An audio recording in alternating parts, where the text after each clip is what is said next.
Hello, welcome to this Eyes of Harmony podcast review. Hmm. On this channel, we talk everything Doctor Who, classic, new, and upcoming. And yep, Happy New Year, everyone. This is Hey. 2021, at least when we're releasing this, hopefully. Yeah. Right. And yes, Although to be fair, at so least in this instance, we're actually closer to the date which we're actually releasing this on, rather than part one, yeah, which we recorded back in August. We are yeah, in we got very December. busy. Yeah, it's just December now. So Um, how many months gap was that? like free. Hey, it gave us time to digest what Well, we'd since seen, and August, now we yeah. can deliver a better review for part two because we got I don't know. But so yeah, end of time part two. Hmm. Now, man, this was an event. Like Hmm. just so many emotions going into this episode.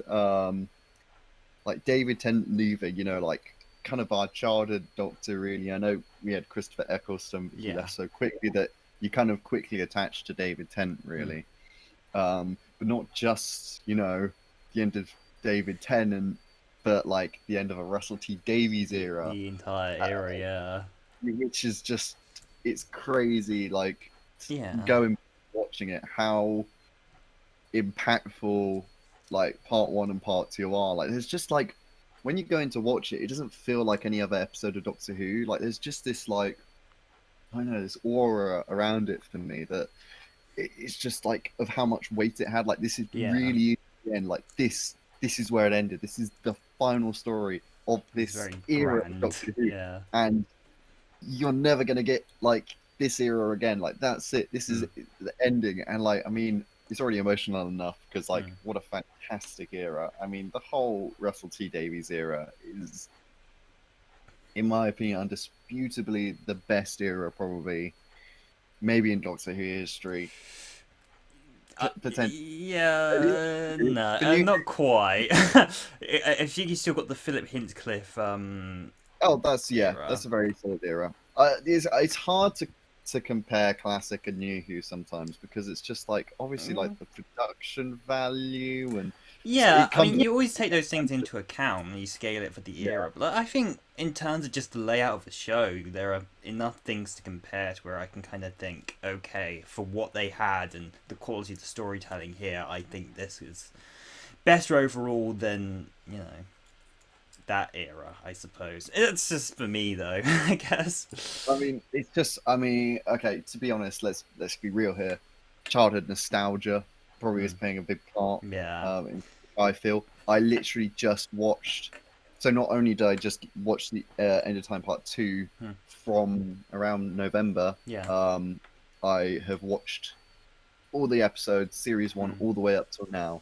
So I was really feeling the weight more so than ever this time watching End of Yeah. Time Part Two. Like I know that now when I continue my journey through the New Who sphere, Hmm. that it's not going to feel like everything I've watched so far. Like, and it's kind of exciting. I'm kind of Hmm. excited to watch, and like, Yeah. that was definitely something. While I was very upset that Tennant was leaving, I was also really excited for the future. Like, and the great thing was Series Five wasn't that far away. It Hmm. was a couple of months, um, which sometimes makes me lean into maybe they should just do when the Doctor's changing, they just do a year of specials so that they can actually be working on the next series to get it Yeah. out sooner. I don't know. Potentially. In a way, although I don't necessarily think that going from one to another has historically worked too badly. I mean, there are some instances where it has, of course, but I always um, felt like the I wait between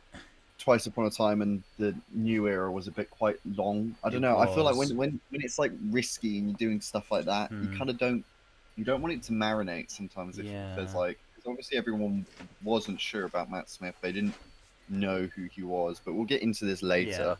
Let's Well, I actually guess so. start by just talking about End of Time Part Two. Hmm. So my goddamn, the opening is sick. Like Yeah. so awesome. Gallifrey in ruins, Hmm. the Time Lords, and that theme is just epic.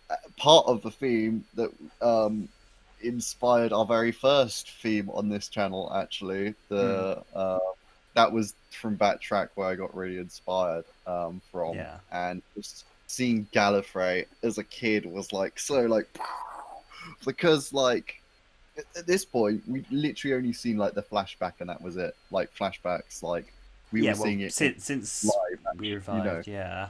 Yeah, so we were seeing it live, and that whole, I'm so glad that they started with like that scene with the Time Lords Yeah. and Well, you and kind of had to, Council. given the ending of the last episode. I mean, it just Yeah, made sense to go into this one following on from having Rashalon reveal.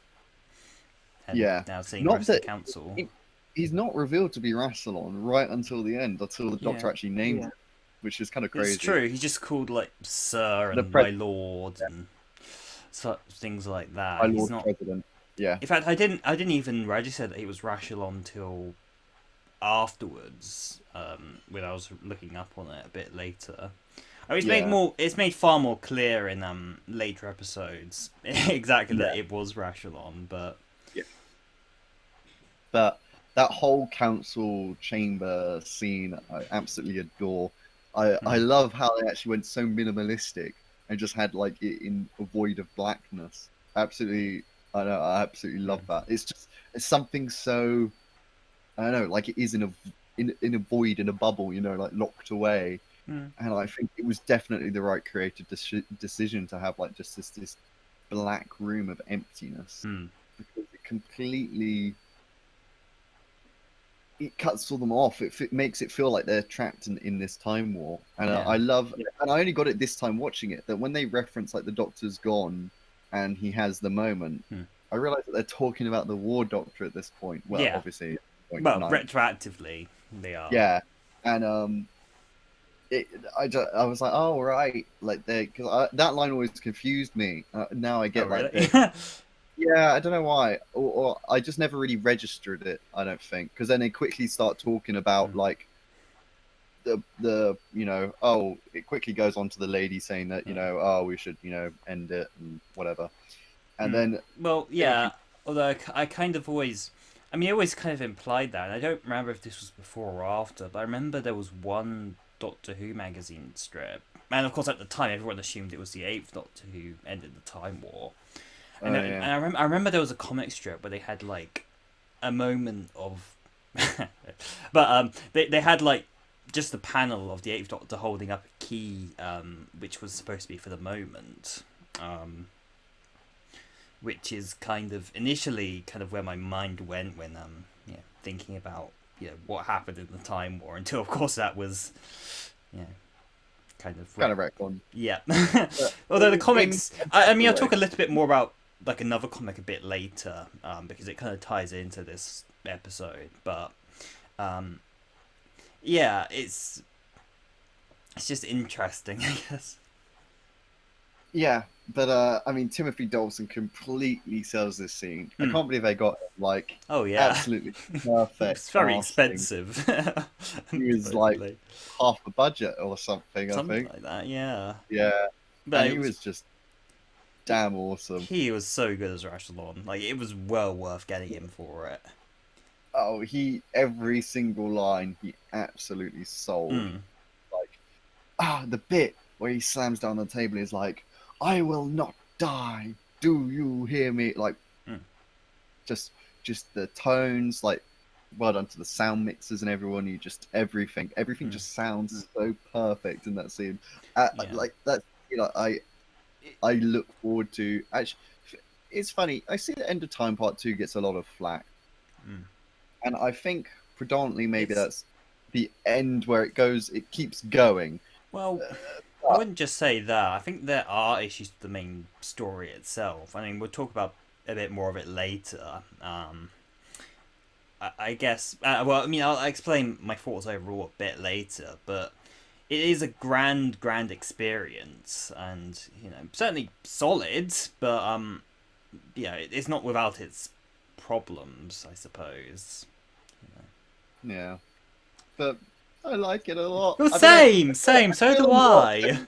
I feel a lot of like what's really strong in this episode is actually when it's just, you know, kind of, there's not action. It's just people talking. You know, Hmm. like strongest scenes are like when, because then we go straight to the Master, who is the Doctor tied up, and there's Wilf. And I love that whole exchange, where the Master kind of explains, because you need that bit of like context for like the noise in his head, and then and then he realizes that now it's like Well, billion people on the planet can now hear it, and if it's real, they can triangulate it. And well, the thing about that scene is that, and I find it interesting that the Master, for a moment, for a little bit, is like wavering and considers like going, kind of reversing this almost, which is interesting, especially given the end of the Last of the Time Lords, where he was certainly like, I'd rather die than have to spend all this time with you. Whereas here, when the Doctor says it, he's sort of like, you can see it in his face, he's sort of wavering and thinking, and until he kind of goes to that, oh yes, like all these people are hearing it too. Prophecy. Which is, I find it's interesting. I'm not sure why they decided to make it so different, I guess. I think the Master's a complex character. That's he why. is. I know. I think he's erratic. He's narcissistic, and I mean he's clearly look. I mean the drum beat made him, but he also despises it. Like it's how do you accept something that's so a part of you, which you also despise? It's like is a very like it's a toll on your emotions, really, because it's like sometimes he loves it, when he's like, when he's like resurrected in part 1, it's like, it's louder, and it sounds like he's joyous for it, and then the next moment he's like he wants it to stop, and it's like I feel that as he says at the end, you made me my whole life, like Terrassalon is what the Master says, and I feel like he's considering if he didn't have it, like who would he have been, and I feel like when the Doctor offers, and I love the way that Russell T wrote that the Doctor's kind of like being able to view all time and space as ownership enough, like in some ways it is like literally control wherever you are and whatever you see, like, it's just such a beautiful exchange, that whole moment, and the music is fantastic. It's like Gallifrey. Murray Gold is firing on all cylinders in this freaking episode. Like it really makes it stand out as to what's missing. It does. Like, I'm like, it's driven by the music. It really is, great. The Specials CD is actually probably my favorite for soundtrack. And we'll talk a bit more about soundtrack later, which we keep saying we'll talk about things later. We will talk about it later. So it's gorgeous exchange, and I absolutely adore like the opening 20 minutes. It's just so like sometimes I feel like the regeneration story doesn't always have to be big and crazy, like but it kind of is big and crazy. It's big and crazy in concept, but like Time of the Doctor's busy crazy. Do you know what I mean? Like there's loads of monsters and there's explosions. Well, and by the end, it kind of starts with the whole like Christmas dinner thing and the back and forth. Yeah. So it still goes slowly. Yeah, but then it quickly. I wouldn't say quick. Well, I mean that's like. and then they go onto the spaceship and talk to this woman, and it turns out she's sort of this Dalek thing, and they go, but it still does take a while to actually get going. How many concepts are coming in? There's so many concepts though in Time compared to this one. Time is a very clear narrative, and I think you could. I mean, the Time Lord bit certainly isn't, but like I think. The fact that they do have a bit of a recap, well, it absolutely makes sense given that, people wouldn't necessarily have watched the previous story, or if they're just casually watching it on New Year's Day. At the same time, that whole recap does kind of bring down the pace of the episode. It's like as a fan, as someone who's I guess watched it the whole way through, it's like. Did we need this being said here? Well, it's how his mind works to get to the point that he realizes that it's in all 6 billion. it's a recap with a Yeah, purpose of it it actually is. fully gets the Master to that point, and then is looking for the TARDIS. But it is one of these Uh, moments where you can actually, it's like, yep, it felt like it didn't feel like you can see where his mind got to get to that moment, but at the same time, it still does kind of feel like a moment to where it felt like the writer was like, yeah, we need a recap here, sort of thing. yeah, I guess so. But I mean, when it's a complex like history Mm, of Doctor Who and the Master, I feel like I'm not gonna. And at least the recap happened kind of towards the start of the episode. It wasn't like halfway through, really. true. Um, But it kind of is halfway through. well, yeah, in terms of the story, if you watch it back to back, then possibly, yeah. Which I did do. I did watch it back Mm. to back when I was watching this. When I rewatched part one, I didn't find it dragged. I think like Hmm. I don't know. No, it Bernard, wasn't. It wasn't long enough Bernard to Cribbins, John drag. Sim, and David Tennant in a room acting with each other Hmm. is just a privilege just I to know. watch it. Like Absolutely. it's sick. Absolutely. I mean, like I just want to shout out Bernard Cribbins for this whole episode. Oh, Like absolutely. he's Absolutely. just fucking grand, isn't he? Mm. Just everything he does. Like, what do we deserve as Doctor Who fans I to get Bernard Cribbins like know, in the series? right? Like, he's just so epic. It feels so weird in an episode with so many fantastic actors that he kind of stands out amongst all of them. He still shines, doesn't he? I mean, Absolutely. that's just testament to one, the writing, and two, his I mean, performance of it. it really is a role that kind of, I guess, let him step out a bit from the public's perception because, of course, he was known as the Wombles guy, really, and yet you see him on here and he's showing so many different emotions throughout the whole episode, and Yeah, it's truly standout. It really is. fantastic stuff. And then we get the worst rescue ever not long after that, which is a great moment. Oh, well, we didn't mention Donna. The whole Donna Oh bit. yeah, that whole sequence, yeah, with the brain explosion. Well, I just love that moment where the Doctor's just sort of smiling underneath the Smiling, mask, where like, wink, yeah. Yeah, I where mean, they think she's died. Just a it's expression. oh yeah. Well, I mean, he knows what happened. Yeah, I kind of like how it was slightly like regenerative, like energy. I yeah. thought that was pretty cool. That makes sense given what Yeah, happened last time. So yeah. So yeah, that I mean, like then Donna kind of just disappears for the rest of the episode, which well, makes she's sense. she's Like, you can't unconscious. really do, yeah, you can't really do anything with She's just her sleeping on the character anyway. street. Yeah, she's become homeless. Why? I wouldn't leave my best friend, without a defense mechanism. I'll make her homeless. I'll make her But sleep yeah, on the I wonder floor if that's overnight. a once only thing. I wonder if it happens again, what would happen? Like would then Yeah, she die? that's the question. What's the Well, it depends on how much of this really still is canon. I Yeah. think, and this is going to be a thing going forward. Is like what counts and what doesn't, given the whole cracked subplot and universe resetting and whatnot. Because certain That things didn't happen, but at the same time, what did and what didn't. What I don't. See, I would say if a whole universe reset, that like it just reset, like So that's it. nothing Everything that happened. Yeah, just So nothing at every, all. but then why do? Yeah, it's occasionally some things from the past continue to come back with references to the past. Yeah, I think honestly that everything did happen. Like planets in the sky. Karen Gillan was just asleep for the whole thing. That was I it. mean, Jack still knows a Doctor in the latest special, and yet supposedly all the events going up to that shouldn't have happened. I think maybe I'm Let's confused. not focus on the Prophet's paradoxes and this. The worst rescue ever from this situation of this conversation is that scene is like a really nice little fun moment. It's quite weird looking at the behind the scenes when they're actually doing it down the stairs because it wasn't safe. They built a complete fake David Tennant, which is why they have like the far out shots of like him down the stairs in the machine because that's basically that was it.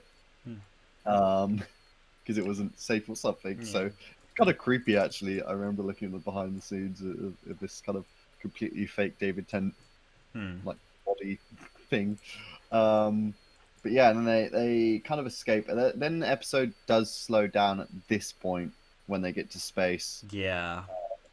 Intentionally This is so. I mean, I guess it kind of needs to be that kind of calm before the storm and showing that the Doctor is just utterly, like, stuck on what to do and, you know, just kind of it gives emotionally kind of at his low point here. Like, you know, he's stuck. The whole world's the master. He doesn't know, you know, what the hell to do. Yeah, yeah, what's the next step is. and I Yeah. still love Will's reaction of being in space though. Like Mm. it's such a contrast. Like even though like everything's terrible, it's fantastic. Like his whole vibe Yeah. is No, fantastic. I love that they sort of basically made, well, that he is the companion for this story and he gets that whole, in a way, that sort of standard companion art, but at the same time, given his age, it's always kind of from a very different perspective. It's actually Yeah, why, you know, I do, yeah, like, in a way, I mean, we now have Graham, right? It kind of yeah. feels, almost kind of fills the role, in a way. Um, though, you know, certainly without a lot of the wonderment and excitement that Wilf had for the whole thing. But I do kind of like the Doctor with an older companion. It's because there is a bit of a different dynamic to that than having him like constantly like, you know, I wouldn't say necessarily looking down to younger companions, but you know, like there feels like a bigger kind of, I guess, sort of gap. I don't know quite how to I explain it, think but it's in some ways it's showing you that your life isn't over just because you're old. yeah. Like you can still see these amazing things, and you can still do these amazing things no matter what age you And are. I'd mentioned in Big Finish, they had like the Sixth Doctor with an older woman as his companion, and people really loved her. I don't remember her name off the top of my head to be honest, but um, people really loved her as a companion because of just how different it was and how she kind of kept the Sixth Doctor in check. Yeah. Um, which is quite an interesting, different dynamic for him compared to his other on-screen companions. Um, No, I agree. I agree completely. I feel like, older, like, I mean, Ian and Barbara, they'd count as old yeah, companions. this is true. It is And true. they're like some of my favorite. Mm. Those two would like always stick out. Uh, and while the spaceship scene does slow things down, it is, yeah, the calm before the Mm. storm. And you get two nice exchanges. You get Wilf and the woman, which we'll talk about in a bit. Yeah. Uh, which we'll talk about later. Mm. And that's like a nice short exchange, and then you get the whole bit with the Wilf and the Doctor and the gun, and that whole moment is just the whole conversation flows so naturally. Like it's oh, here's the gun, and it's like no, and it's like he talks about the age. Oh yeah, because he talks about you don't want to hear an old man's story, and it's like I'm older than you, I'm 906, and it's like we must look like ants to you. It's like you look like giants. Like it's just Mm. fantastic. I'm always interested about when the Doctor talks about he got, clever and made people take their own lives. I really want to know when he's referencing. Like, is that the Time Also War? Mars. Yeah. Oh, yeah. Okay. Yeah. That's it then? Yeah, I'm pretty sure that's what it is. Because all of this is, particularly like, and you see at the beginning of part one, is the entire kind of grounding him and the way thing on his emotional weight comes directly from the ending of Waters on Mars. Kind of that's where he's at this point, and yeah, no, that's what he means by I became clever. I thought I was above time, and I was Time Lord victorious, and then I made people take their own lives because of just how far I'd gone. I'm pretty sure that's I'm sure that's what he's talking It's about. to me, it's like he manipulated people into taking their own life. I guess, yeah. Oh, I see. Yeah, I guess when you kind of approach it at the other angle, because he manipulated people and then they took their own Yeah, lives. That makes more sense because I was thinking like Time War and it sounded really dark to me.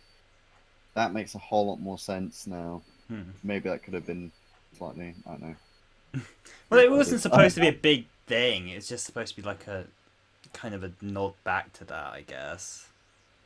Yeah, just Yeah. showing, that's still something that's weighing on his mind. Oh yeah, for sure. I mean, yeah, Um, he manipulated her life. Yeah, hmm. not being taking her own. Yeah, yeah, that would make complete sense now. Hmm.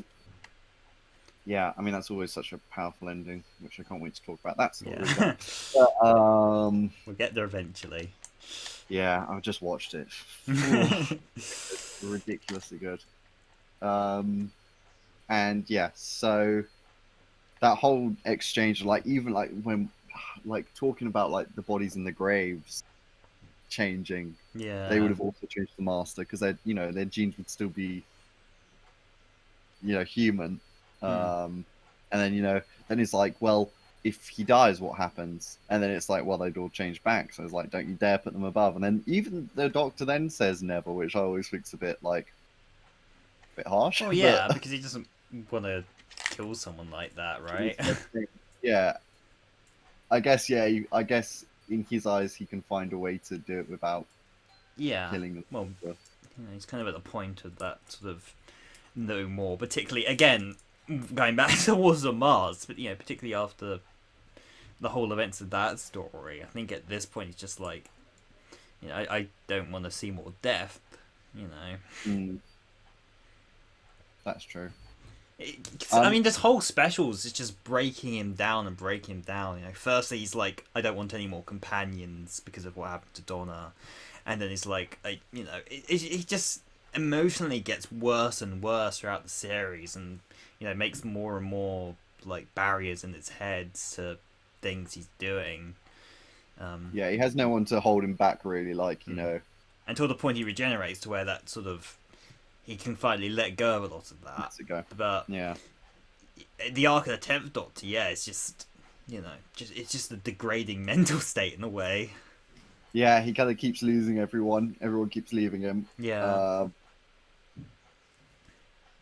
In ways that he doesn't want them to leave. Really, like Martha gets out because she loves him and he's never going to love her, so she goes, even though he doesn't want her to go. Because he still wants that friend. But yeah, and then the thing I really loved actually was the reveal that the four knocks was the heartbeat of a Time Lord. Yeah. Like it makes complete sense. Yeah, up to that point, you don't even think about it. Like Register. you're just like, oh, it's just four knocks, but it makes complete sense that the heartbeat of a Time Lord would be four pumps. Yeah. And that kind of rhythm. yeah, and like that always. Like, I really want to know if, like, when he introduced the four knocks thing, if he always knew, because he did say that when David Tennant signed up, he knew that this is the way that the Doctor was always going to die. Like saving, like thing. I guess he knew that he would be the Time Lords, and whenever David Tennant was leaving, that's when he would also leave. So yeah, I guess at any point that he knew that David Tennant was going to go, he would also.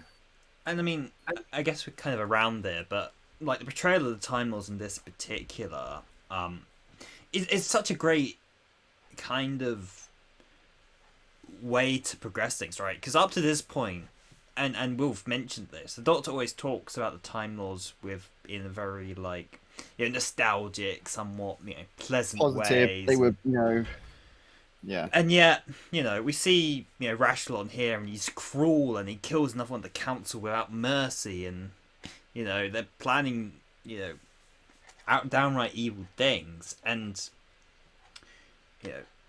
I mean, we'll I guess we'll talk a bit more about the Doctor actually in a minute, but he talks about how how they kind of progressed to that point, which is you don't. I guess you don't really think about it super hard up to this point, but they were in a war, and the war changes people, and it very much did for the Time Lords, and but that is something that going forward they would very much kind of, especially in like other media, they would play on an awful lot more. Like you wouldn't see the cruelty of the Time Lords so much on screen, I guess, after this point. mainly because there isn't No, much of Gallifrey now left. they got saved, and now they're all dead. Yeah, yeah, we'll talk about that later and the implication of it all. We'll talk about that But later. certainly, yeah, yeah. But yeah, certainly like yeah, in like other media in particular, I think they did like some of the big Finish audio and some of the novels, particularly focused on stuff like the War Doctor and the Eighth Doctor in the Time War and such. You get a great sense of just how driven and how ruthless the Time Lords are and how far they'll go in order to win the war in any way possible, and how many whoever they're willing to take down to get there. I think it was Engines of War was the novel, which in particular I think showcases this best, especially since it's like right before they're the Doctor, before he takes the moment. So it shows like just how far they want to go. And also it's interesting, I guess, for the portrayal of Rashalon here, because yeah, just the first time we're seeing Rashalon really since I guess the Five Doctors. Well, that was only like a head as like his kind of at his tomb as sort of a Well, he's been resurrected. But he was in that story. Well, yeah, he wasn't exactly kind. Yeah, he was kind of tricking people who seek deep power in order to come along and basically become part of the stonework. He seemed fair and rational and kind of wise. It's like, if somebody desires his power so much, this is your fate. This is your reward for being this, desperately power hungry. But he seemed kind of omnipotent, but not necessarily cruel, I suppose. And when people talked about him throughout the series, it was in very well. When the Doctor usually talked about him throughout the series, it was very much kind of in a higher regard, or certainly not like he is here. Though basically since this story, I guess the portrayal of Rashalon has been increasingly like this guy was a tyrant, and I think that works well in terms of what Time Society become. And even like and we both read that Doctor Who magazine strip with the name Doctor for Time Lord Victorious, and they showed like a younger Rashalon when she was fighting the war against the vampires, and she's portrayed as very cruel there. So yeah, she like Rassilon as a character. I mean, in the Five Doctors, it's the best thing about that story is how omnipotent Rassilon is. Like, they didn't solve anything really. The Doctors were just there to witness this power which they could not even compare to. And that's why it being Rassilon adds this level of it's a billion years of Time Lord history, and Rassilon was right at the start. So now to be resurrected, he's looking at his people in kind of disgust. Is like, I would never have let us get into this mess. Like, you resurrected me, so now I'm gonna save you. And it makes sense. That overall plan is to not just bring Gallifrey back or whatever. They're gonna rip the time vortex apart and destroy all of existence, and then rise as a consciousness, which is basically what Rassilon was in the Five Doctors. Yeah, pretty much. So he's kind of done it. He's done it. So he's just going to do it to the same for the rest of the Time Lords. So they, in some ways, like the Daleks, they're the only beings that exist.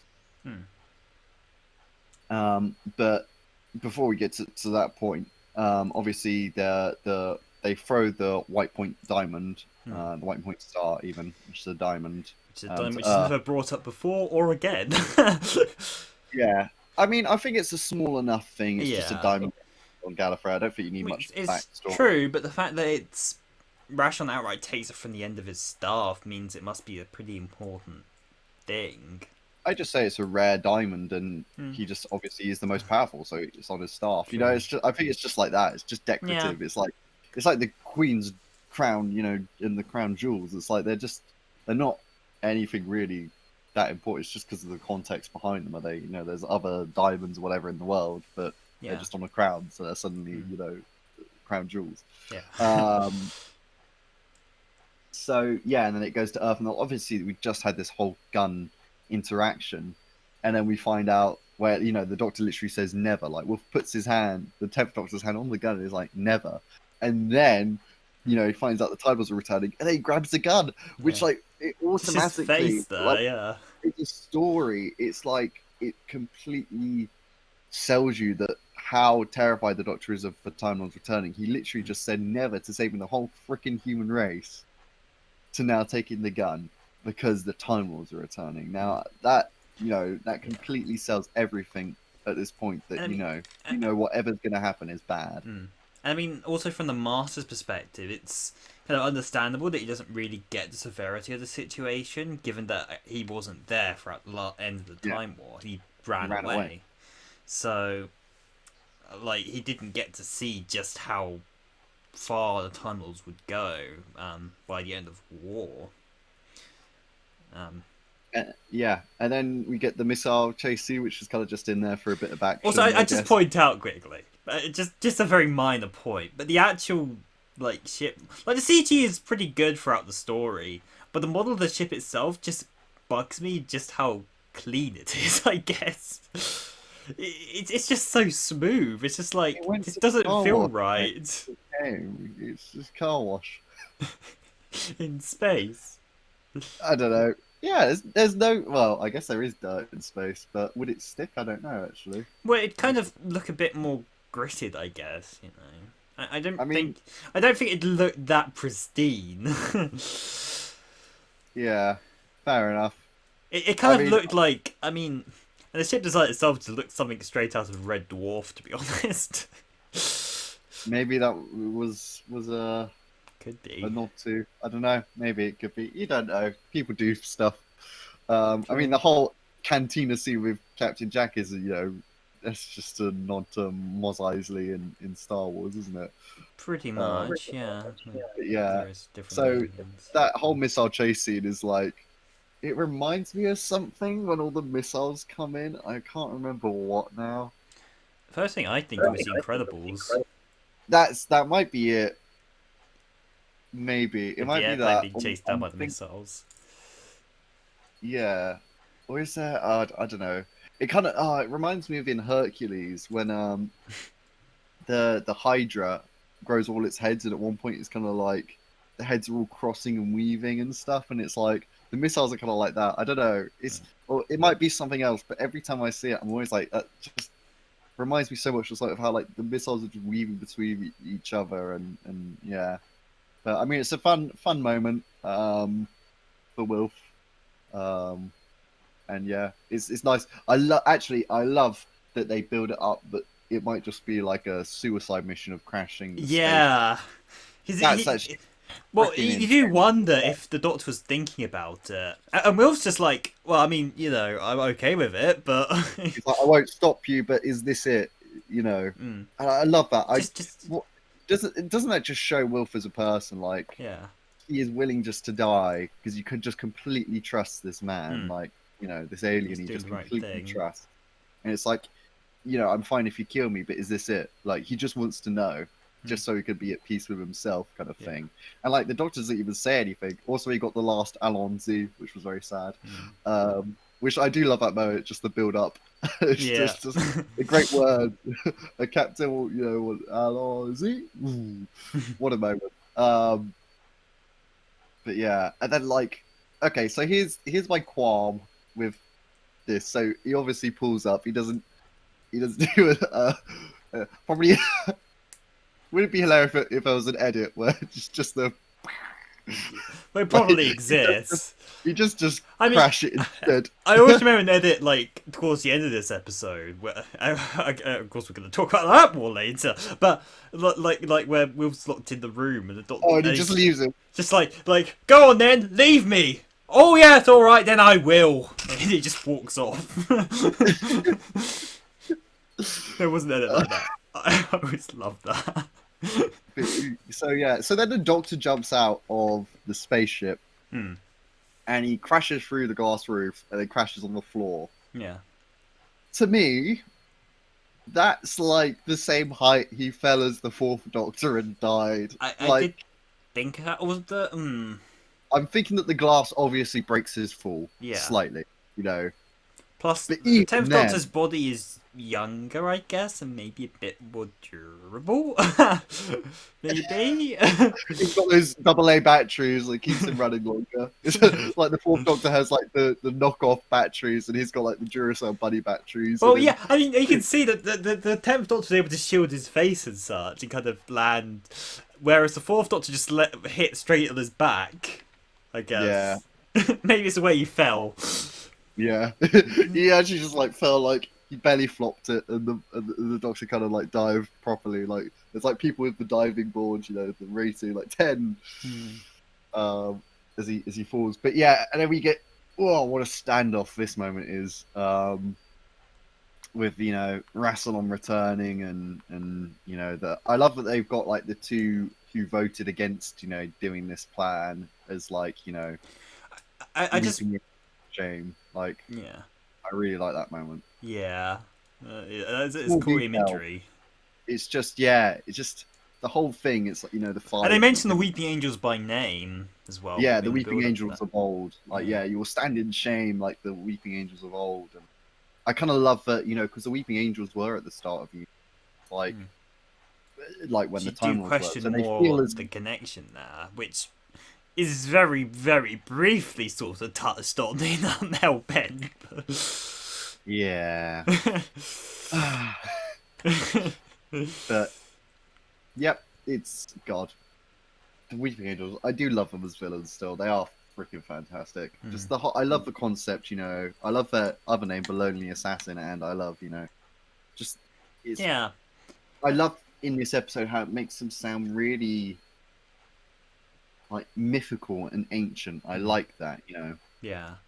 it really added, like, even though it was just one line, the fact that the Time Lords were saying it and then they were using them as like, you know, monuments of shame for voting against it, like just yeah, just I find it hard to find anything kind of particularly wrong, because Russell T's writing in this is just so goddamn right. Every Definitely. like dialogue, it just feels in character. There's nothing that ever feels out of character, out of place. There are weak characters like the Naismiths. I think they're like, it's just weird. They never really quite feel that they should be in the story. I don't know. It feels, yeah. I was just Well, finding they're a means to an end. They're not really the focus here. Yeah. Sort of. Although we're about to get into a bit, which I did kind of have somewhat of an issue and kind of a thing, was that Rashalon turns everybody back so easily. Like Yep. what that is that hand capable of, right? So we see it destroy somebody, I mean, you know. but like if it was that easy, right, just to spontaneously turn everyone back, then just how powerful is this thing? Like, surely. Well, okay. So one, Rassilon is standing in the arch. He is standing in the archway.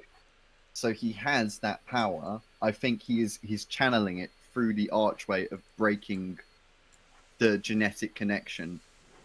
That I've just thought of that now. He is in the archway. He is in the archway.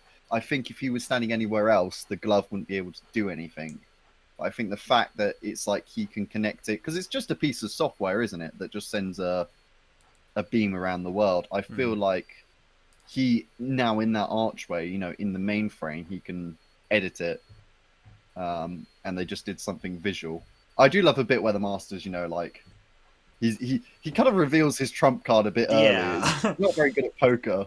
Well, not this incarnation of the Master. And I love just the shot though where he just raises the glove, and it's just, he doesn't even say anything. It's just Timothy Dalton's stare at John Sim as he just ducks, like he's like, "Fuck you," basically.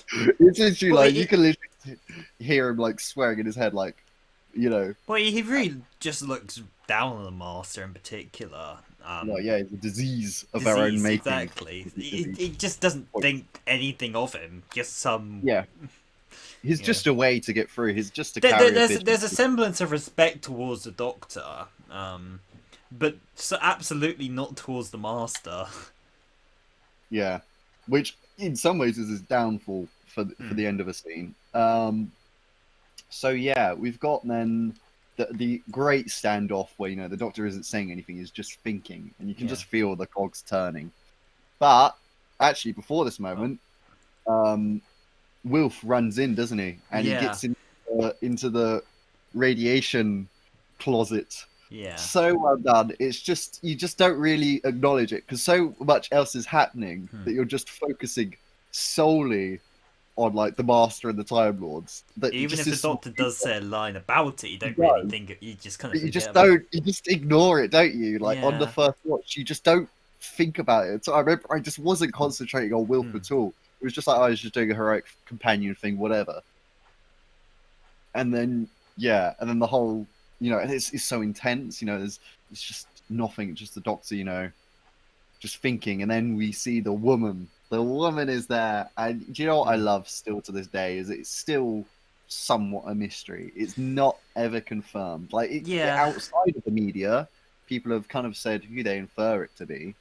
Well, Russell But T. Yeah said that yeah, he was writing it as if it was the Doctor's mother. And in retrospect, now that we know what we know about the current I've series, actually found quite a is the nice. implication? I mean, it could well be this like traveler woman.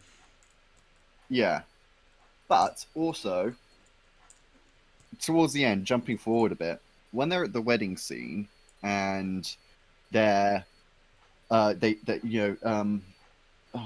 Sylvia and Wilf approach the Doctor, Hmm. outside the Yeah. church.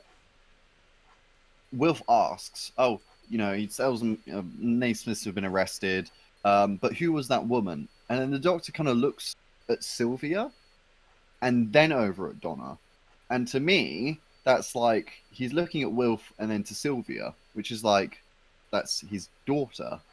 So in some ways, to me, it could also be his own daughter, which I think also would be a plausible.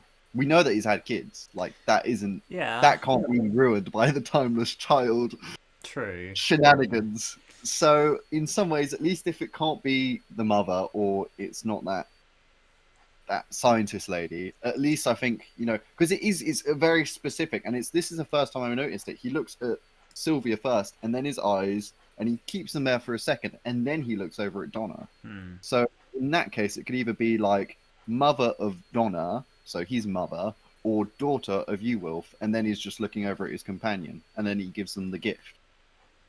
You know, Hmm. so there's something there. Like I don't think he purposefully, you know, just looked at Sylvia. Like it's just I don't know. To me, it's like I can, I can see that. Although, I think it again, still I don't. works.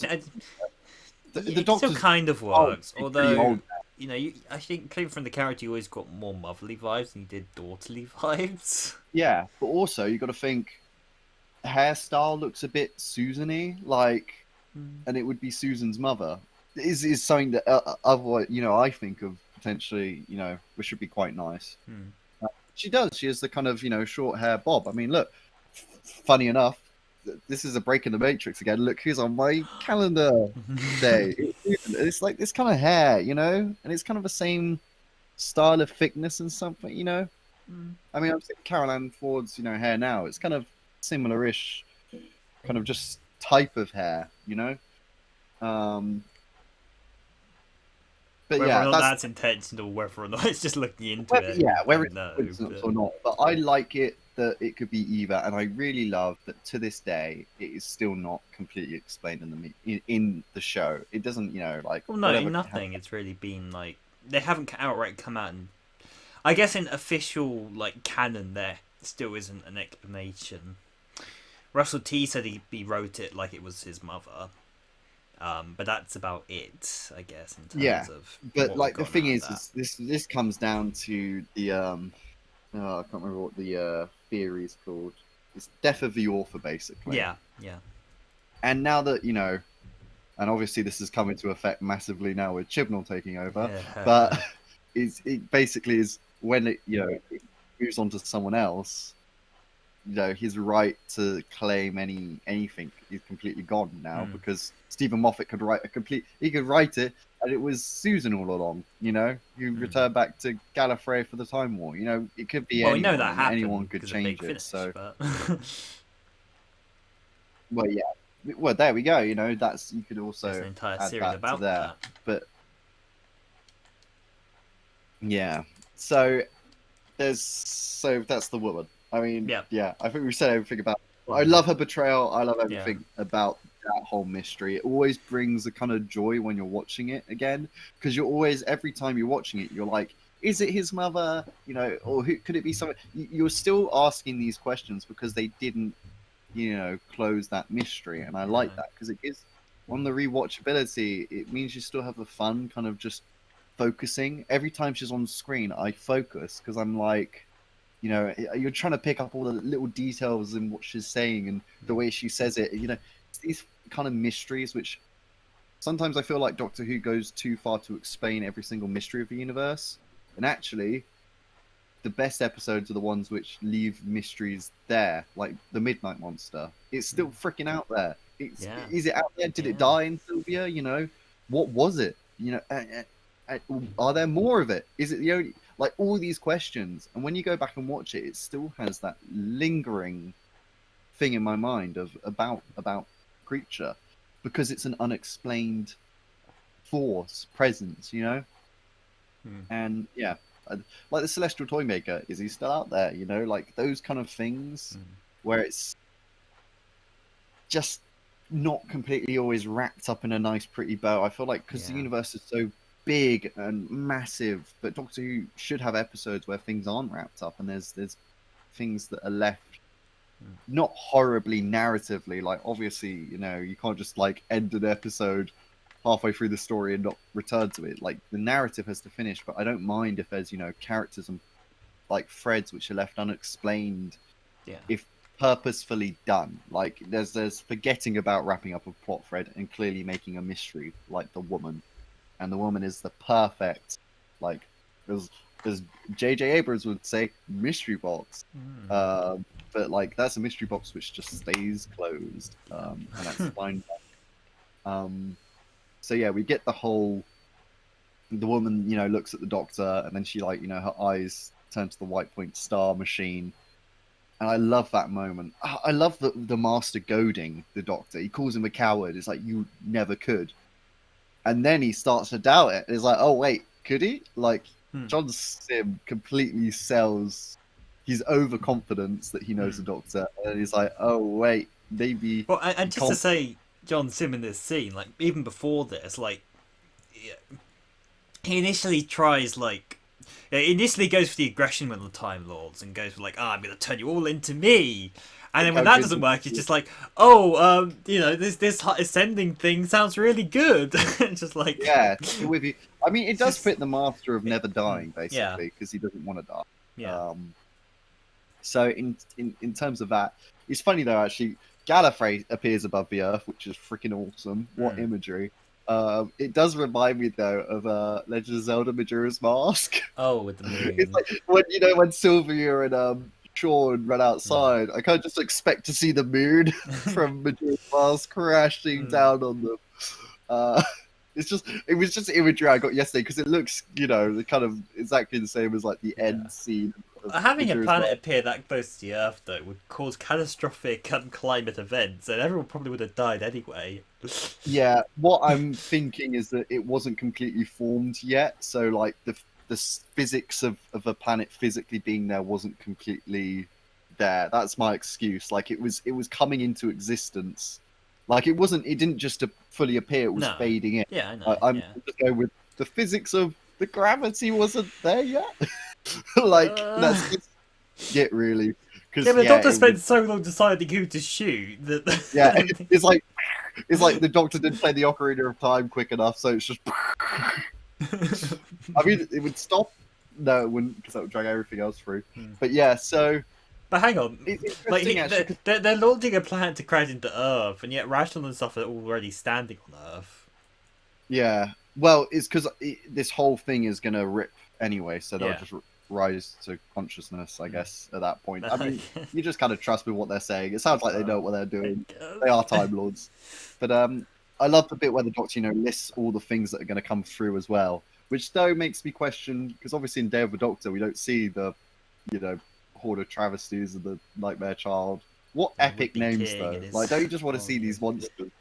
Yeah. Yeah. Well, I think there still needs to be a certain amount of mystery surrounding the Time War, I think, because a lot of Yeah. things happened, and I mean, Maybe they were on the planet of Gallifrey, or like, they're like they were in like, yeah, because it was all the Daleks around. well, I guess like what was locked was the Time War itself. That was time locked, so that whole whole period time of time. could not Yeah. be entered into, or things could not escape from.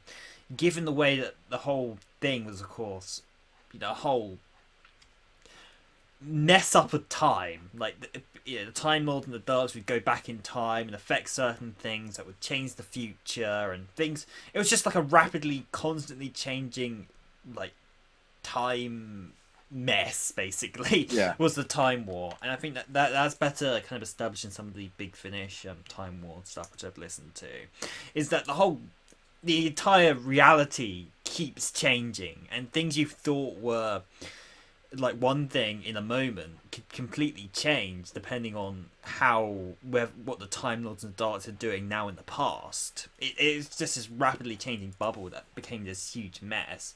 So by opening the Time War out in the way that the Doctor thought the Time Lords were going to be doing rather than ending existence, like just let having the Time Lords leave the Time War and opening that gap lets anything from any different period in time escape. So regardless of what happened throughout the events of the Time War, now suddenly the whole thing's not time locked anymore, and all those events, whether or not they've been dealt with during the Time War or not, are now no longer locked to that period of time. They are free to escape, and given the way how the Daleks and the Time Wars kept affecting time, for all rights, Nightmare Child, who knows what happened there, but that could suddenly potentially escape, that exists and destroy, the rest of the universe, since that's no longer a time locked thing. Yeah. So, but the thing is, they didn't use the moment in the Day of the Doctor. So I'm wondering, because was it the moment which caused the time lock, or was it something else which caused the time Yeah, lock? that was ultimately it, right? Was the moment, yeah. But then the moment wasn't actually used in the end. So The whole thing was still time locked. I mean, because that's no, like that my was question. part of I think that was part of the solution. I think in the end, I think it's the way they kind of got around that was, Gallifrey would be locked in a painting, and the entire thing would be kind of still Not a be pocket locked, so that the Doctor wouldn't be able, so that things wouldn't be able to change within that. I think that's the whole purpose, right, of keeping it time locked, is so that things would remain stable, and so things wouldn't be able to be changed after the fact. Even if Gallifrey escapes, it's not through the methods here, where they're basically ripping a hole in it and letting everything out. In Day of the Doctor, it's more like They put it in. they're kind of sidestepping it, yeah. So nothing's being opened. There is no break in the fabric of time. It's just they kind of got around. It happened like everyone assumed it happened, that got locked away and everything. Yeah. So confusing. Like it is. So it's a lot. So then obviously the Doctor shoots the machine, and there's you think that Rassilon's going to kill the Doctor, and then there's the nice sacrifice thing, which is kind of a callback really to what they plan to do with the third Doctor and Delgado, really. Kind of, yeah.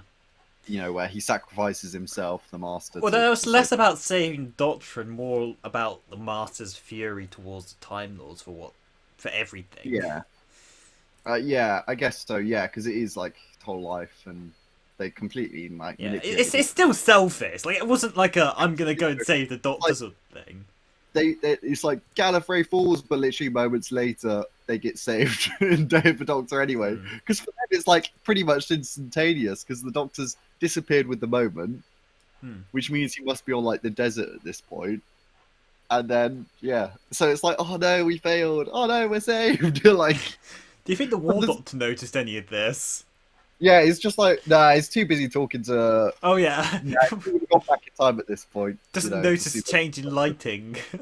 Yeah, he's at this point he's gone through. Oh, he's gone through. Yeah, okay, yeah. So he's elsewhere. Yeah, he's elsewhere.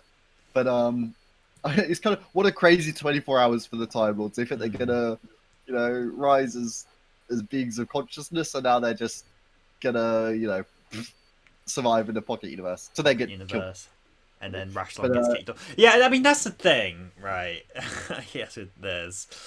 So yeah, the Master and the Time Lords get sent back, and it's like, well, it was satisfying to then get it back in Day of the Doctor. It felt like a worthy kind of build up to get to that point where Gallifrey is saved. Given where they've gone with it after, I think now it in doesn't feel worth it. retrospect they probably should have just left it as it was Yeah. here. To be honest, I think that Well, ultimately would have been beneficial to the show, right? I think. Yeah, yeah. Should have just left it dead. Yeah, I agree. Completely agree. What I like though is the way that they do like the Master and Rassilon is it just fades to white. Yeah. So really, like the Master might not have, obviously now we know in the context of the show that he was, but I like for ages that it looked like he could have just ran away afterwards. Like the Time Lords got sent back and he remained in the room and he just ran off. Like because he didn't particularly show it. It just faded to white. Like, there was a bright light. It True. didn't mean he got taken back with them. Kind of Obviously left now, that open. but at the time I was like, oh, he could have just run off. He could be anywhere on Earth, And I like that. I like that concept.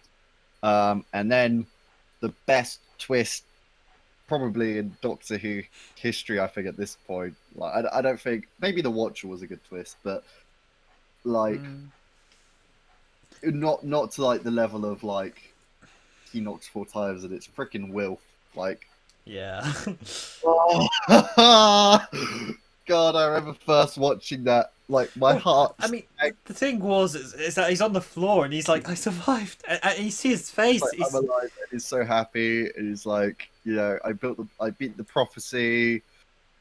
And then it's his just face like the just twists. fantastic. It's just Yeah. yeah. And just on the glass, like do, do, do. And then he looks over to Wilf, like you can kind of see him in the reflection as well, the 10th Doctor.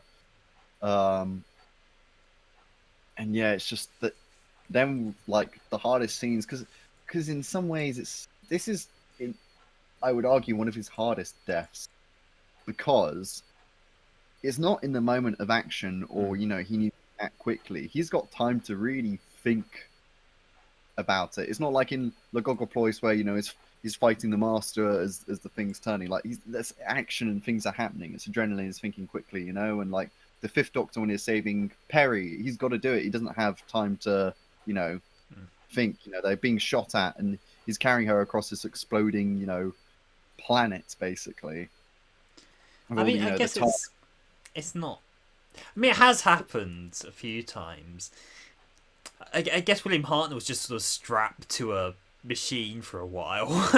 Well, not to a machine, but he was just kind of strapped up and didn't. The 2nd Doctor had time because of the kind of the force regeneration nature of it.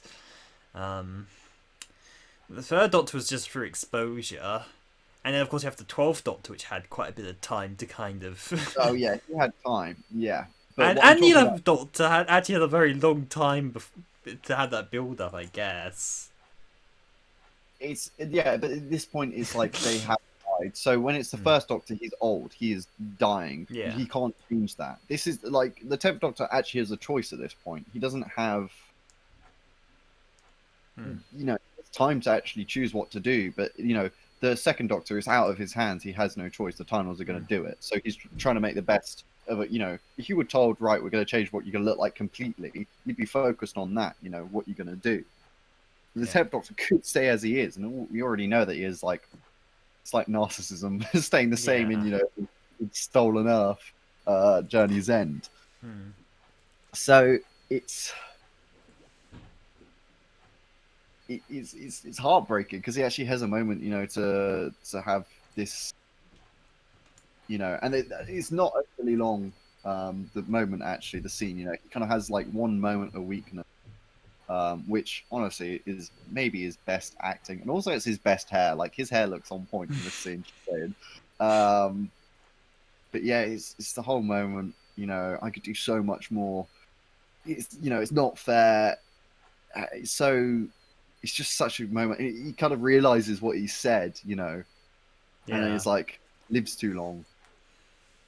and then it's just the way he walks over, just the music and everything is damn, and just the whole thing, and like look how powerful a red light is, like just to do the radiation. You don't need any special effects, just a red light, and him carrying in pain, and it's like what a fantastic way to go. Originally, apparently, it was just going to be a random stranger that the Doctor was going to save. It was just going to be a nobody, which in some ways would have worked because the Doctor would save anyone, kind of thing. But also, it also would have felt a bit out of nowhere, Like I think it's better that it is Wilf, in my opinion. I think it's far more, and he was always there. Voyage of the Damned onwards, it was it was always Wilf. He was always just waiting there. Eventually, not 4 times, and crazy. What a moment! Like, although I point out about the red light is that it only kind of appears on one side, despite the fact that the implication is that it'd affect the whole chamber. No, because he's changed it over. Because remember, it's whatever will filter. Okay. So if he tries to do the sonic to open the door, it will flood straight away. Yeah. So it switches. That's why one has to be in at a time. Yeah. Okay. And yeah, so that's why Wilf can get out, because there's a glass panel down the middle. So it's like the Vinvoce glass can contain the radiation. But yeah, just what a moment. And then then this is the point where everyone kind of has a bit of issue with the episode, which is where the Doctor kind of goes about and I don't have so much of a problem everyone. with this necessarily. This is what I personally I bloody love it. It's a farewell to not just the 10th Doctor, but it's a farewell to the era. This era of Doctor Who brought it back, and I think it's completely and kind of and the build up is quite nice, because like initially it's just like he gets rid of all of his wounds just by like wiping his hands down. It just doesn't say very much, the Wilf, at all, like us after the fact. I don't know if it's probably mostly because he's in pain, but well, I think it's accepting he's going to die. I mean, as described in part 1, it's like a new man goes swanting off and is dead. Like, and in some ways that is true. I think some people didn't like that concept, but I think as a concept it makes complete sense. You're a completely different person. How you wouldn't think the same. You don't act the same. You are. It's just you have shared memories. That's it. And yeah, I would love a novelization where we find out, because it's inferred that the Doctor looks back at all his companions, not just. And I was going to come on to this a little bit, but in Doctor Who Adventures, if you remember that magazine, because I used to collect it at the time, and I had pretty much throughout that entire kind of era. And the 10th Doctor's arc throughout the comics in that is that he had his own kind of set of companions and their own kind of arc throughout the whole thing. The issue before this happened, this kind of time, his companions that he had specifically for their comic left. And then on the week that this happened, the 10th Doctor also comes back and saves those companions in the comics as a kind of thing for this, showing just how kind of wide-reaching it is. That's sick. It really was. Just the fact they tied it in like that. It always stuck out to me, is that was really cool that they did that. Yeah, in conjunction with. They didn't have to do that. They could have just moved on straight to I started doing Matt Smith comics, but nope. I'd love a novelization of this. I think this story would work great in book form as well. Yeah. I'd really love just to see if you went back and saw Ian and Barbara, and and I think this is the part where he realizes that his reward is all the people that he's traveled with and touched his life really, and touched his soul. And just what it's nice that Mickey and Martha are together. I wish they would show up again. They're both such awesome characters, and it's like Sarah Jane just knows, and I think that's really nice. I feel like like she just can tell that he's dying, like and it is confirmed in Death of the Doctor, when Matt Smith shows up, that she just knew, because it's like she's seen it before. She's seen it when the 3rd Doctor died. She kind of just tell, and it just makes me, miss Elizabeth Sladen. Every time I see her, it's just still hurts. Yeah. Almost a decade later, it's still just, yeah, sad times. But yeah, we get to see Captain Jack, which is nice, and excited for his return today. If we get this review out on time, Yeah, sure. pretty cool. And I also love that, he went to the book signing, which is, Verity Newman. Oh Which yeah, well obviously, actually, to be honest, I think that's probably the best scene out of any of this was just that, because it didn't have to do it, right? This was yeah, it was part of an episode in series series 4. 3. It wasn't even part of the arc in series 4 or up to this point, so there'd been a bit of a gap between it.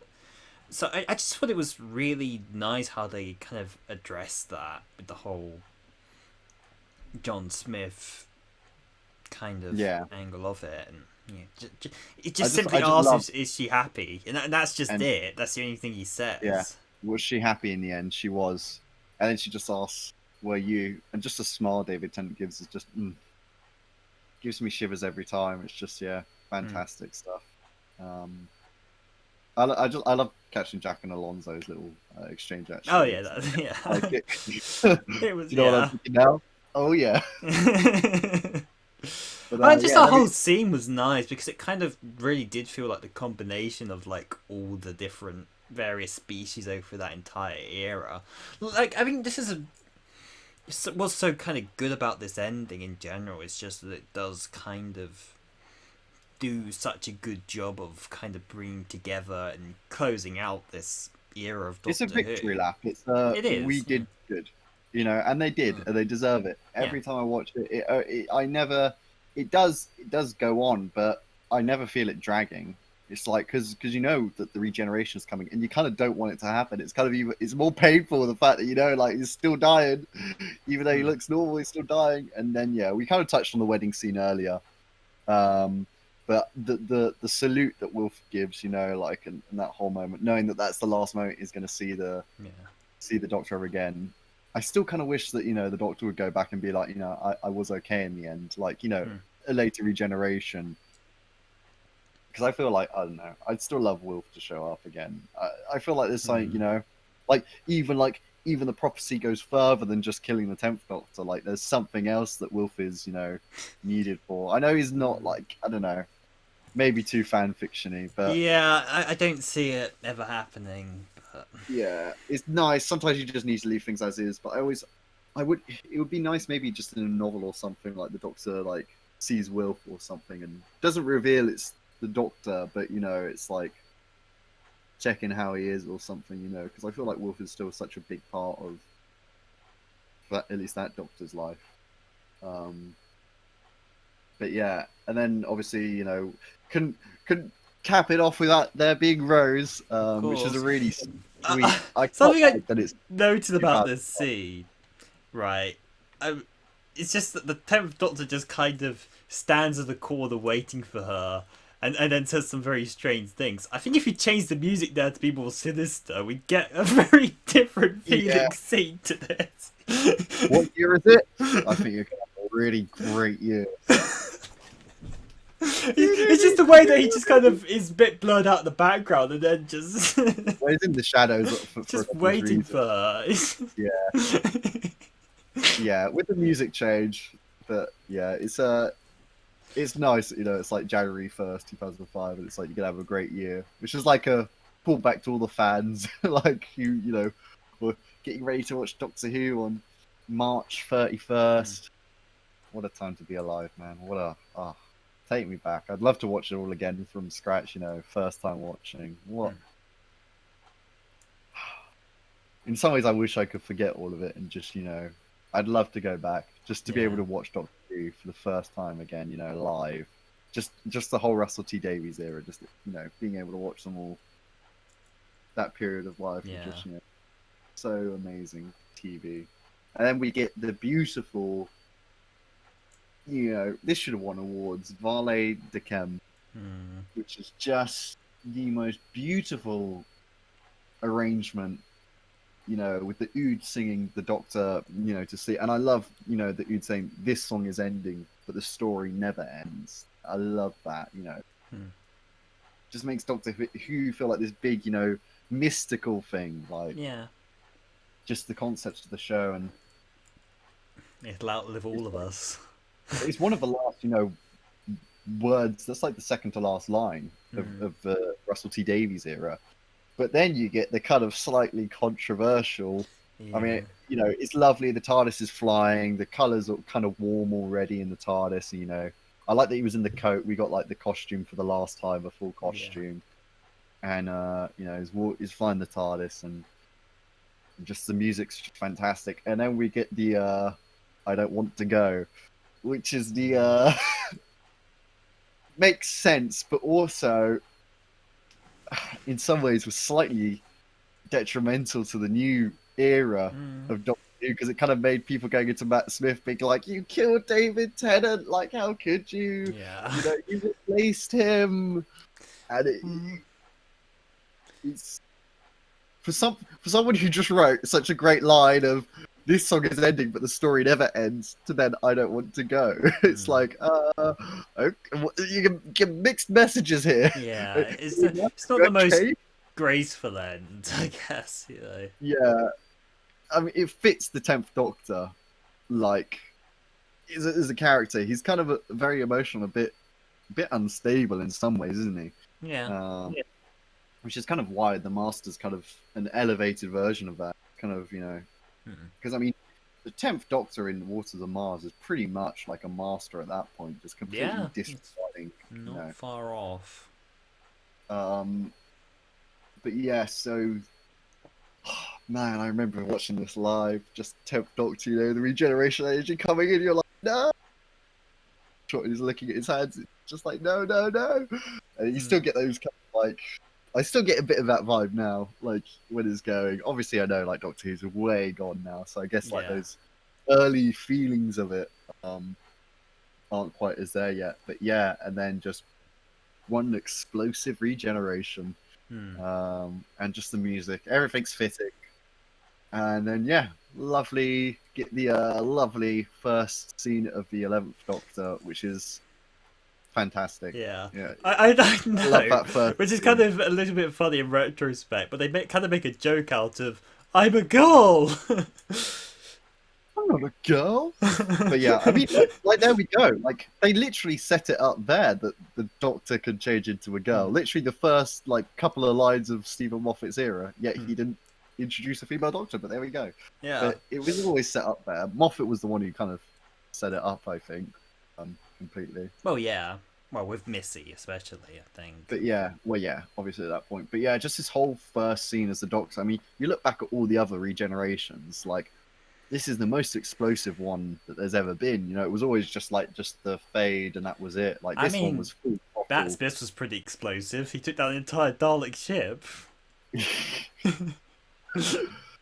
True. Yeah. Yeah. Okay. At this point in the history of Doctor Who, what I'm talking about, and not really because he didn't change in that one. His change one happened with Capaldi, and that was just we're crashing, and that was it. They tried to do it again. They tried to copy the Matt Smith coming in with Jodie Whittaker's intro, where she's falling from the TARDIS and everything. Yeah.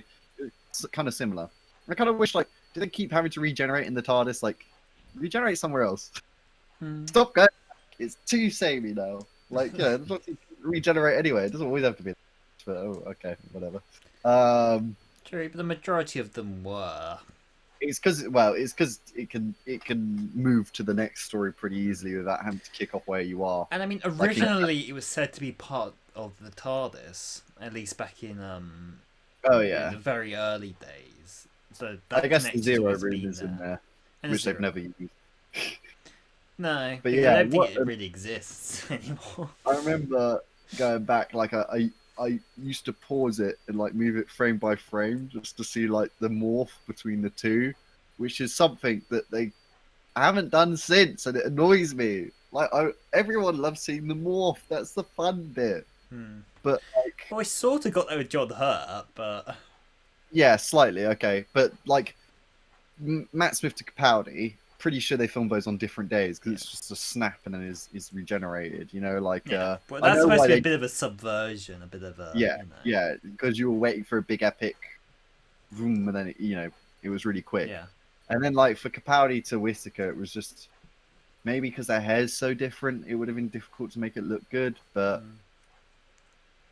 I don't know. They did the eyes, Well, but I mean, that entire regeneration just felt a little bit lacking. yeah.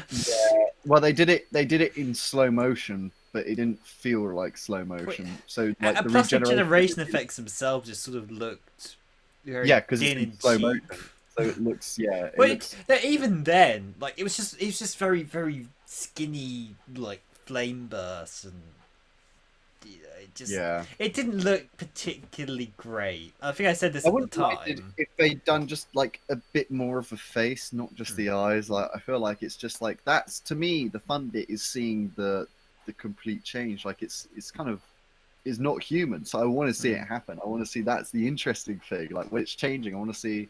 I always feel like they should do one where the Doctor holds up their hand and it's a different hand and it's like it's slowly like coming through them, like starting from the ground up, and it's like. Because the thing is the regenerations always look the same, but back in the classic era, they were so different between them. Like, I feel like the regenerations between Doctors should be kind of an event in some ways of like what amazing CG or visual thing are we going to do for this regeneration rather than just changing. Like the Masters one was different in series, in Utopia that was like a different color burst at least. Yeah. And it's something that I feel like I don't know. It's like it's an event. Everyone tunes in for the regeneration, so why not make it a visual event as well? Like do something different, do something crazy, and different with the energy. It's like I think depending in the way that the Doctor dies should kind of reflect the way that they regenerate. Like so say radiation. That's why it's so explosive. I mean the 10th Doctor held it off for so long, which I'm pretty sure is why it's so explosive. His regeneration, or just the energy in general, maybe. or just the whole... the amount of the radiation that he absorbed. So he's kind of removing it from his body, while regenerating his cells. So like when he's shot from a Dalek, like maybe it should reflect the colors of like their beam, like stuff like that. I always feel like there should be kind of like something like that. I mean, like look at the 5th Doctor's regeneration. That's freaking awesome. I love that one. Like, it's so different. And because he was poisoned, like in some ways, it's like it's like the body has come back, is fighting different ways of dying, so it's slightly different each time. But you could argue the other way. Well, it's regeneration, it would look the same, whatever. But like, why? Like, what? It's like everyone's gonna accept it when one Doctor's dying and another one comes out that it was a regeneration. Nobody's gonna be like, that didn't look like a regen. Like, it's freaking Time Lord. Like this, you don't have to do the same. Like, who cares about like the laws of biology? At least for me, I think you can make it far more interesting going crazy. But yeah, kudos to Matt Smith for this scene because he does fantastic in it. And yeah, I was super excited. I love the last camera angle as it's spinning as well, as he shouts Geronimo, which was love that choice of kind of catchphrase. Very early on, they got Geronimo in. Did they use it that much towards the end? I know they used it in like series 5 quite a bit. Yeah, not so much as he kind of went forward. No. It was an attempt to give him a catchphrase right off the bat. It didn't fully, I guess, catch on as much. Yeah, not as much as bow ties are cool, but what a way to. It was the right way, definitely, to have like because I mean, in some ways, like I feel like you could look at that. I don't want to go as like the Doctor's regenerating alone. He hasn't done that for a while. No. Like he's always had someone. Like usually he has someone present when he's doing it, when he's changing. Here he's completely alone, so it's a pretty lonely thing to wake up and be someone else. I mean, 7th to 8th he was alone, and that was only like a couple of regenerations. Well, I guess 3, and then John Hurt was technically alone, although that wasn't a thing at this point. Yeah, he wasn't alone with Rose, but I think that's in a way that's almost the but yeah, it's interesting that. So yeah, for that line of "I don't want to go," they did 4 Mm. takes, each like getting more dramatic, and they chose take 3, so that's quite one of the more Yeah. dramatic. But yeah, take 4 was like complete breakdown, which I liked in there. Oh my god. Um, Gosh. That would have broken people, but it would have been a bit too yeah, thick. A bit laying it on a bit thick. it's I like that. Yeah, apparently. Oh yeah, so when Murray Gold wanted when the 10th Doctor was meeting Rose to actually have the Song for 10 reprise, a Hmm. reprise play, but Julie Garner actually went for the Rose theme. Yeah. You lost that. I don't know. I feel like both work. Yeah. I I get quite it's like like the lot. having the Rose theme, Yeah, actually. it's. I mean, it's like it was. That was kind of a big thing of Series 1, really, which we were um, that's what we were introduced to. That was it. Um, but yeah, it's cool. I'm glad that Moffat got to write the end of the script. I feel that it's right that the new writer is doing that scene. Hmm. But yeah, that's it. It's interesting. The last thing, like Russell T Davies claimed that Omega was originally the one instead of Rassilon. Oh, I'm really? kind of glad they could do that because I feel like they should save Well, Rassilon for he's. something else. I always never thought of Omega Like, as, sort of any sort of leader or, in charge or anything, like in the way that Rashalong is. He doesn't kind of have that authority. Like, yeah, Omega to me was always someone who was neglected, look, sort of used for his kind of knowledge and ability, but then kind of thrown to the wayside the moment that he was no longer of use. Doesn't really command the same authority that, yeah. certainly compared to Rashalon. Wow, we've been going for an hour and a half. Yeah. End of time part 2. I mean, that's longer than the episode itself. What an event! Yeah. What event! Um, that's I mean, to be honest, like to wrap it up, really, because I mean we've covered the episode. Yeah. I think I didn't agree with any of the qualms that people have that this episode is too long. I think especially when you have the context of watching all the episodes running up to this episode, it's fully deserved. However, when you come at it probably as a I'm just going to watch the end of time, it does then you don't feel the reward as much. I wouldn't. I would argue. Yeah, I wouldn't say it was too long exactly, but it feels.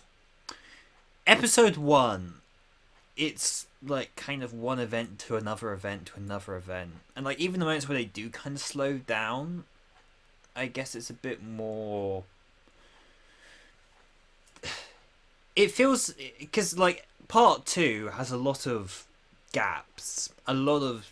A lot more of those slow kind of sitting about moments. And I mean, that's not necessarily a bad thing to me because, the Doctor's kind of I guess, mentally at kind of his low point here. Like, Yeah. the situation is desperate and he thinks he's going to die. But at the same time, I guess coming off part 1, where I guess it was a lot.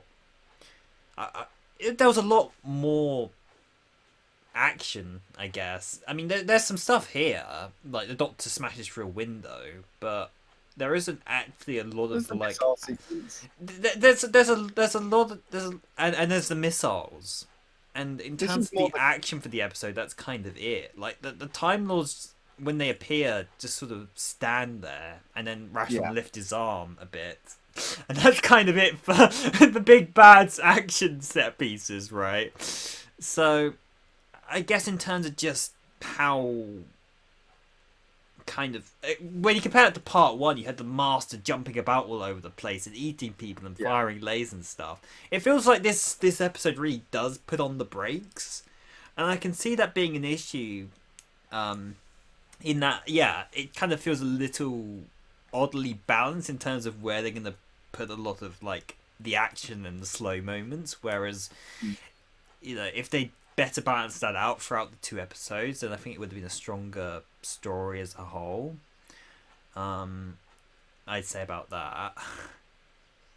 Yeah, I think the issue is you kind of write yourself in the corner when the masters are everyone on planet Earth. Like, they kind of have to get off the planet, because if you're anywhere on the Earth, you'll be found. 6 billion people. You can't hide from that. And yeah, that's a pretty big deal, which is once again kind of sorted with just like a lift of a hand, Yeah. Yeah. But I mean, he's in the Arch, and I get that. It makes the Time Lord, Rational seem all the more powerful. That this master comes up with this big elaborate plan, and look at that, he's turned everybody into him, and Rational just like, nope. It just kind of shows his power, I guess, but kind of somewhat negates most of what Part 1 built up to in a way, just in like an instant. What would you rate then out of 10 for End of Time Part 2? I don't know. And then the story.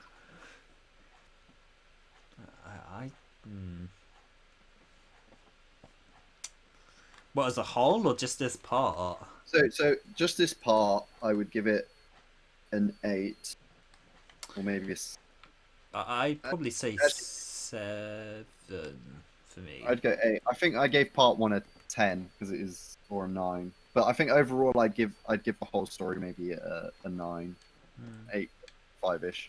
That's where I'd lie, because with the context of I've watched now the whole era, that I think maybe that's slightly at this moment in my judgment for the episode of how I feel towards it. It's certainly a rewarding thing to go through everything, and this does feel like the ultimate kind of payoff to years of dedicated watching, right? Although, I guess you could also say that about Journey's End, so... or Stolen Earth / Journey's End was kind of that also. But... nevertheless... Yeah, I mean, I think there's some incredibly strong emotional things here, and that kind of stands as its highlight. Like, I like what they were doing with the Time Lords here, but at the same time, Time Lords don't ultimately do a whole lot. Like, they sort of throw the star down, they show up, they fix the problem, they nearly do something, and then they're sent back. It's like, a kind of... It was cool. It's cool. More the concept behind it. The concept is good. It's just...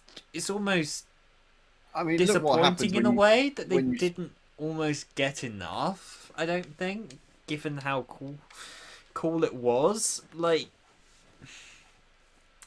I kind of wish we'd seen more of it, I suppose, is my thing with them. Because I wouldn't have minded seeing a little bit more. I think the issue is though, when you look at when they have more time with the Time Lords, it starts to, I don't know, you start to like lose that mythic behind them. I think sometimes, less is more in some cases, especially when you're trying to do a really powerful race. The more you have on time on screen, the more you're going to have to prove that they are. Yeah, but we hadn't even seen them since. Oh yeah. But that's the point. That's why it was like this was an event. The Time Lords coming back. Absolutely. That's why. And he had to fit it in an episode. It was and that's why it was the cliffhanger of Part 1, which was one of the best cliffhangers of recent New Who, at least, because at least it was kept a secret for me. At least I didn't know about it. I didn't get that beforehand. I don't think that leaked. I think it was easier to hide that, given that they were mostly on set, no location. So epic. But yeah, I certainly like it, but like I said at the start of it, like particularly, I'd say just in terms of how it's structured as a whole, Part 2 takes a step backwards from Part 1. It's satisfying, and there's some really cool things here. It was a great experience, and particularly like upon a first time watch, it felt like a perfect way to kind of round up the era, tie up those loose ends, and to, give some resolution to the Time War arc, which had kind of been started, so that Matt Smith's era could kind of get beyond that and not address, have that as its big focus, at least until they did make it a big focus. But it does all that stuff really well, and like yeah, and when I was watching it last night, I still, felt some of those emotions still that I felt like upon my first watch with it. Yeah, it's not.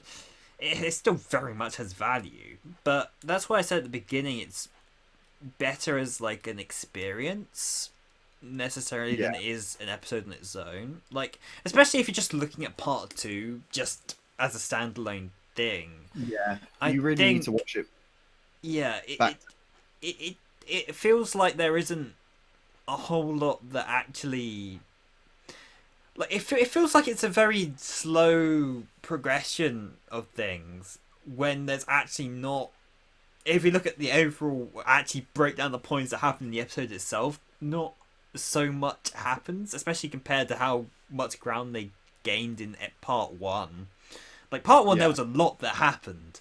Part two is like the Doctor sits on the spaceship for a while and then jumps down and then yeah. confronts the bad guys. You know, it's No, it's, it's actually not a lot. You know. it's a slower episode. So part one is the action, and then part two is the more conversations Mm. and the process, the thinking and the reflecting of them as a character, upcoming things, the Doctor's beliefs, and using Yeah. the gun and stuff. It's unbalanced for sure. I completely agree with that, and it works better when you watch it back to back. Like when you watch them really quite close Yeah. within each Agreed. other, because that's how it was written. It was written as written all at once. Really, Mm. it wasn't such a split, and that's why it's called part one and part two. Yeah. Unlike every other Doctor Who story so far, it's never been part one, part two. They've all had separate names because Well, they're not very since the kind of classic series. yeah, not since kind. But of New Who, it's the only one that's ever had part one, part two, hasn't it? Yeah. Oh no, Spyfall had part one, Marvel, part two, yeah. for some reason. But anyway, because why not?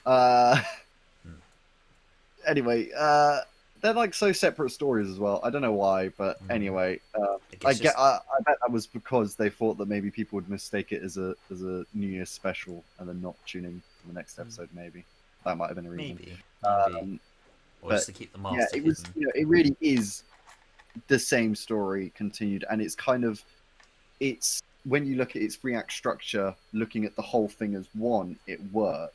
However, when you take the three act structure and apply it just to the singular episodes, Yeah, it's a bit more messy. which makes Uh, sense. Although, yeah, and I mean, I so get it's that. both a pro to the story as a whole when you're watching it, like, and then it's a negative also. Well, I'd It's also like pro and con. even then I'd say even if you do watch them back to back, that does become somewhat of an issue still, is that, yeah, you do get the action packed first half, and then it, it does kind of pump the brakes on it for the second half. Still, it's somewhat an issue even if you watch them back to back, just because of, again, how it's balanced, I'd say, because you're really into it, you're pumped for part one, and then it's just like, now we're just kind of sitting around the spaceship while the Doctor looks sad. I mean, again, it's all done really well, Yeah, but I think there could have been better balance, and I think they could have done something a bit better than just have them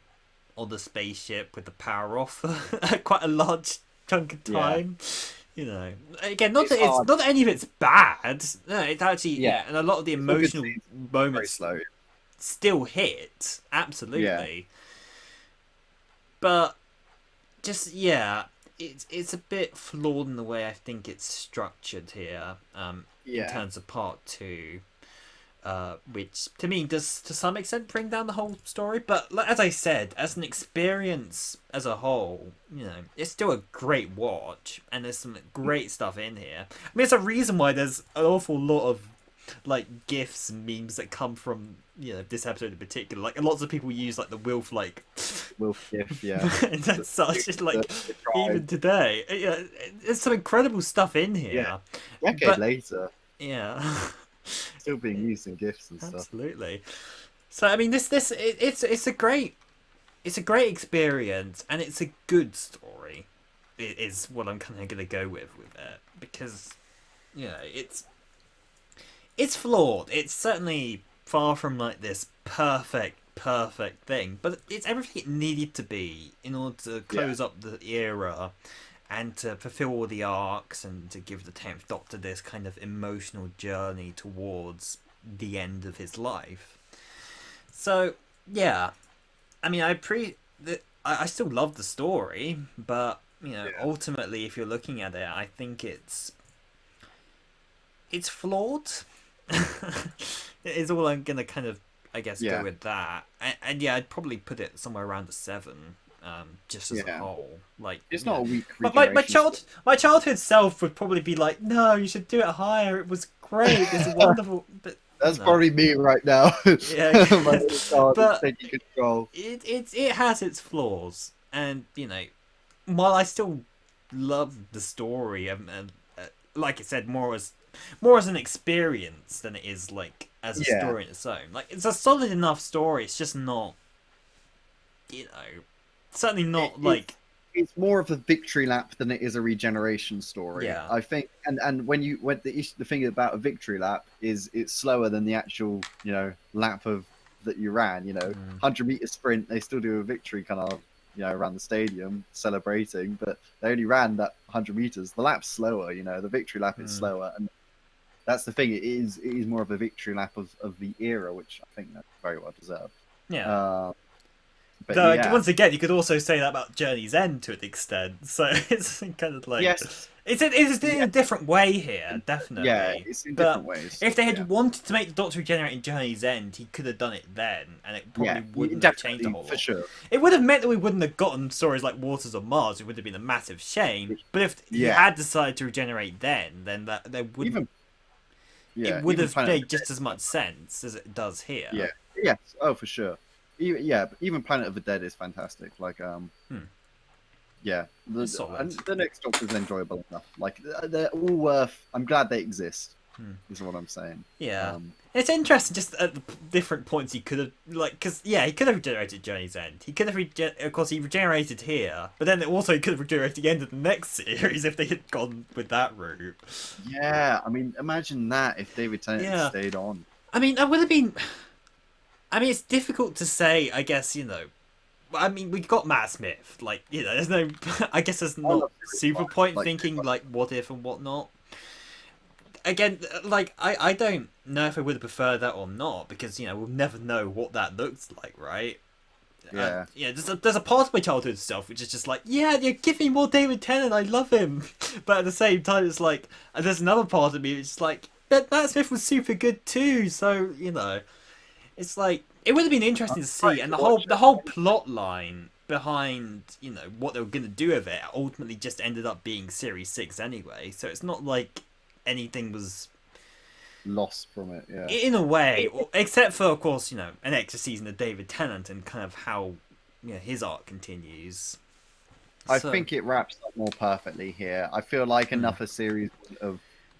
But at the same time, I do also think that... This is like an epilogue, I guess. Yeah, it would be an epilogue, and also I'd say that sometimes having, you know, the old Doctor continue on to the new era, I think kind of to some extent helps that transition. I think I've mentioned this before, but like, while the Fourth Doctor's last series has its fair share of problems in terms of some of the episodes, like, you particularly get to, like, Keeper of Traken and Logopoplois, and, like, that, to me, feels like about as perfect a transition from old to new as I think you could possibly do.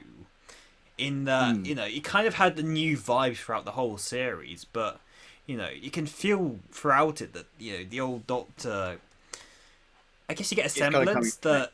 Yeah, it's a stronger semblance of this is outgoing, you know, this is the one element that hasn't changed, and, you know, slowly you feel like he's coming towards his end, while this new kind of... You introduce this new era with... And the vibes that are going for with this old Doctor, but then you have that kind of smooth transition. And I think, yeah, from Keeper of Traken, the Logopoplois, Castor of Alva was quite a very smooth transition, just in terms of, like, tonally, and in terms of kind of just the passing of the torch. I think that worked exceptionally well, which is why in a way it's been a shame that they've never done anything like that ever again. Like, whenever there's a new era, there's usually a new Doctor with it. Yeah, I mean, Capaldi also stayed on, which is interesting. which is also why I think that's a shame that didn't happen. I think that's a shame that didn't happen more so, I think, to be honest, in a way, because of just how start. Like, I guess with the Moffat era, it's less so, because it wasn't so different in a way, but it also sort of was. Whereas Capaldi was like, like, I'm excited to watch it. Like, I'm really actually excited to start. You know, I'm gonna start my Series 5 Steelbook soon. Like, I'm really excited. Like, it's such a different era. Like, yeah, I feel like kind of 4 series, kind of like maybe Moffat went a bit too long. However, Series 10 is fantastic, so I can hold out for that one. I run out of Steelbooks though, because I got until like probably get to the specials, and I'll need Series 8 soon. Yeah. Well, just what I meant by that was that you go from Series 4 to 5, and it doesn't feel like such a massive leap, I suppose. No, they're still in line with each other. Whereas you go from Series 10 to 11, and that is quite a stark difference. That's what I meant more with that. Yeah, but we'll talk about that another time. I feel like this is long enough now. Yeah. There we go. That is our very long podcast review. The End of Time Part 2. Jesus Christ, you put both of these together, it's going to be insane. If you've got this far, hats off to you. You might be the one view out of all of them which did it. And please comment below if you got to this point. Say I don't want to go in the comment section if you made it to this point, and we'll know. Give us a like, hit that bell notification, buy our merch. Yeah, our non-existent merch. Subscribe to NordVPN for the our sponsor NordVPN allows us to watch Doctor Who on Netflix. Play Raid Shadow Legends. Yeah, comment below. I don't want to go if you've made it to this point. I want to see if anyone does it. I want to see if anybody makes it. I'll be really impressed, and I will love you forever if you do, because that'd be epic if someone's actually made it to this point. So yeah. Also, then comment below what you thought of The End of Time Part 2. You know, is it your favorite era? Do you feel like it was a good victory lap, or do you feel like it went on too long? I love seeing other people's opinions. But yeah, Christmas coming up. You know what's coming up. We're in a different era. We've done all the Russell T specials. Yeah. It's a brand new era in almost a year's time. So I am looking forward to talking about Christmas. That maybe one review that we managed to do between now and then. We are going to try and do more reviews like this. We'll see. For that.